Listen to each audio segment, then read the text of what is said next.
से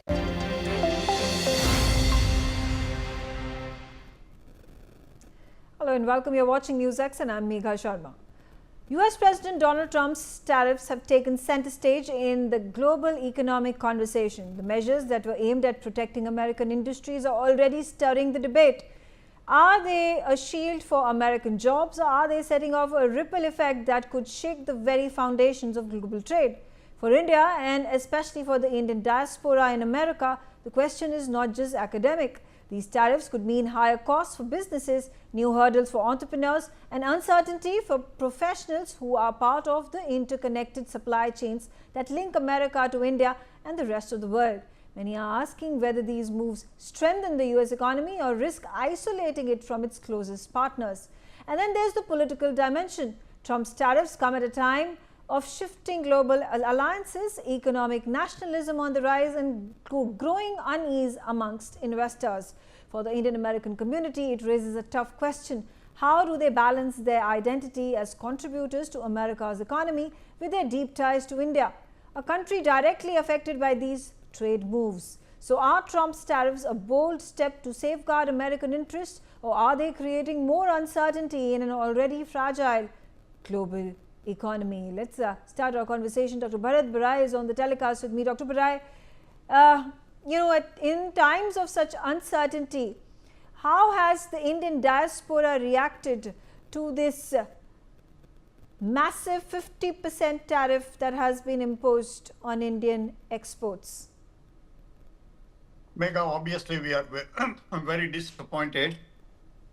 Originally, Trump started the idea of putting the tariffs to try to protect national vital interest. For example, steel industry, they didn't want cheap steel to be dumped into the United States.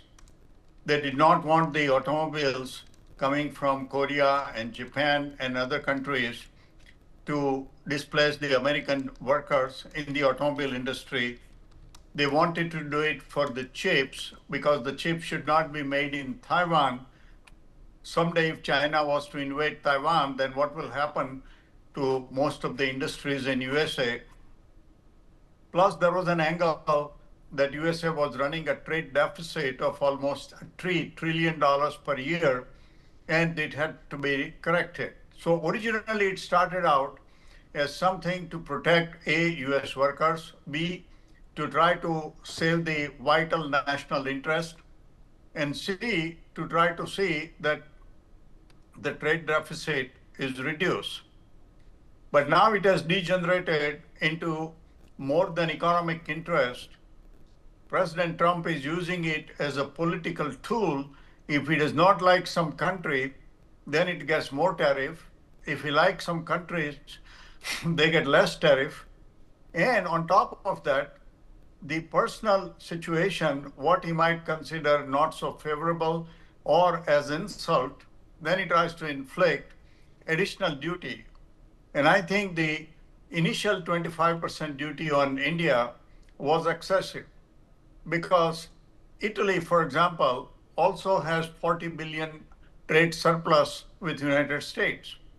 But Italy, as part of EU, will have to pay only 15% duty. And India, with same 40 billion trade surplus with USA, was put at 25% category. Right. So was, there is a sentiment here in India, perhaps not at such a large scale, to be self-reliant. Is there also a wave of protectionism that has been unleashed by the Trump administration going to backfire and result in some long-lasting negative impact on the US economy? You know, as long as it was about 10 to 15%, probably that could be absorbed because the supplier may take 5 to 10% loss. The third party here may take about 5%, and the consumers might see only about 5% or maybe none. Now, this increased cost on the consumer is starting to filter in. So we have to see over next 4 to 6 months how much the consumer prices go up. They have not gone up so much to a different to a significant degree. But in the last report, the producer price, they went up by 0.9%. The other view was that yes, even if it goes up by 0.5% to 1%, ultimately on the consumer at the end, the consumer might say that, yeah, this is a one-time effect because tariff is not going to be incrementally increased. So people were willing to take that 10 to 15%. Now, what is put on India is 50%, the additional 25%, which went into effect now, that is clearly a political as well as personal vendetta. So that is totally unjustified. China is importing more oil than India is. Plus, at time of previous administration, when the oil prices went up to almost $130 per barrel, everybody was worried that the 7 million barrels of crude from Russia, if it is taken out of market, the oil price may reach $200 to $300 per barrel. So they encourage countries like India to import crude from Russia so that the supply that the European Union wanted will come from Middle East, Iraq, Iran, Saudi Arabia, Kuwait, United Arab Republic, and India will absorb that oil for its need. So that way the world will still stay in balanced supply. The European countries will be able to say that, yes, we boycotted Russian crude and Russian LNG, while the supplies will still be adequate because it was merely a redistribution or resourcing of the supply. And that's what has happened.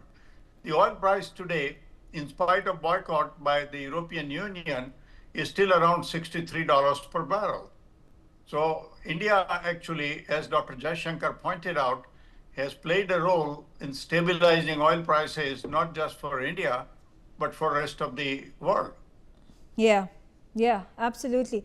And talking about what the global sentiment is once again, you know, the BRICS nations are coming together. There is a lot of chatter about how global South needs to be united in their front against the Trump tariffs. There is an implicit need to reduce the dependency on the dollar. Can there be an alternative currency that could be an alternative to the dollar? Is there a possibility that de-dollarization gets a massive push? What are your views on this? Well, what's likely to happen is that there may be more bilateral trades, like Russia and India. They are settling their trade in a bilateral way.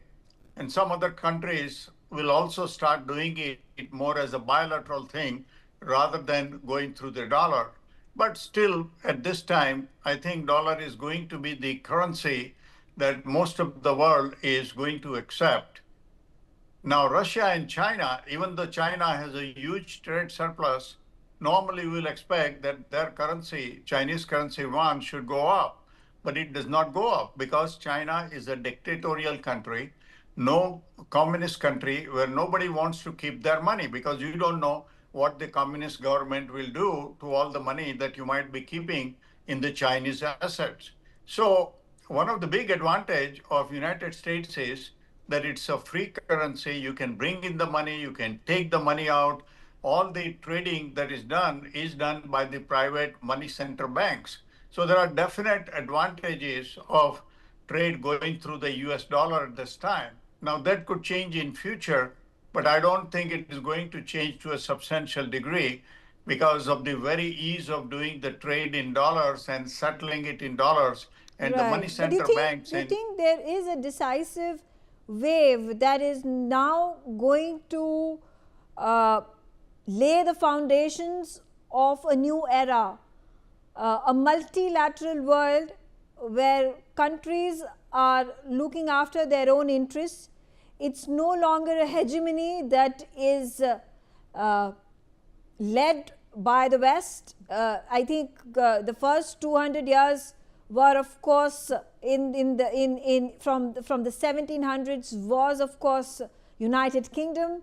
It was United States of America from the time before the World War up until now. And do you think, and at this point of time, China being the second largest economy of the world, and with this momentum that has been built thanks to the tariffs that have been imposed by Trump, where there is unanimity across the globe that there has to be a fight that has to be put for safeguarding the country's own interest and their citizens' own interest, that there is now on the anvil a multilateral world with an era that is looking towards global south, that is looking at BRICS, that is looking at countries like India and China.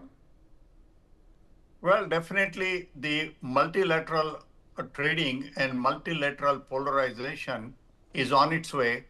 75 years ago, most of the countries were getting out of the colonial rule and had really no economies. India had 90%, you can say, illiteracy rate, and now we are heading toward 90% plus.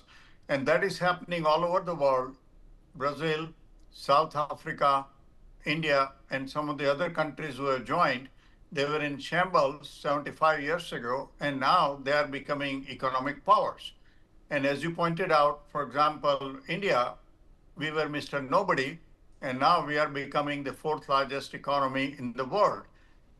Yes, it's a positive force, but the colonial rulers, and unfortunately, United States itself was a colony, but now it is talking more like colonial ruler. And I may say this is more a Trump phenomena. Other presidents have not dealt with in this particular way. And Trump has taken his self-professed role as a peacemaker, and he didn't like that India did not give credit to him for ceasefire between India and Pakistan. And then when he wanted to invite Narendra Modi to come to White House, that's why he invited Munir for lunch. He didn't invite Munir for lunch. He invited Munir because he wanted to have a grand show, because on 16th, 17th, Narendra Modi had gone to Canada for the G7 summit, and on 18th he was returning, and it was no coincidence that Munir was invited to the White House on the 18th. Yes. And the plan was that Narendra Modi will be called at White House, and now I have leaders of India and Pakistan together, and I'm trying to make a peace. Yeah. And maybe along with Pakistan, India can also try to nominate him for the Nobel Prize. Right. Absolutely. But that did not happen. I mean, that would have never happened.